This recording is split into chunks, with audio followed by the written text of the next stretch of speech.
امروز میخوام بهتون یه آهنگ یاد بدم از زنده یاد استاد محمد نوری، آهنگ شالیزار. شکفته غنچه مهتاب تو بهشت شالیزاران، سنبله میرقصد به ناز با سرود شالیکاران.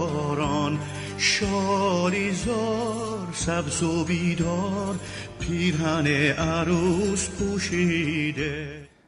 کوک سازمون دو سل ره هست، سی بمول می بمول، ره فا می، اینجا می بکار هست، دو می ره، اینجا دوباره می بمول شد. بعد میزنید سی ره دو سی لا سل لا سی لا سل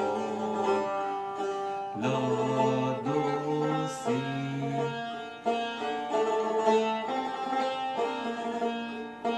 سی ره دو سی لا سل لا سی لا سل.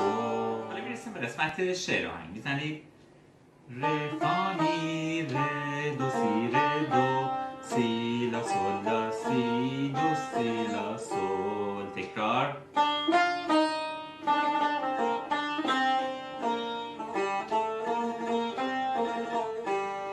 دو سی دو ره سی لا سی دو سی لا سل لا سی دو دو سی لا سل.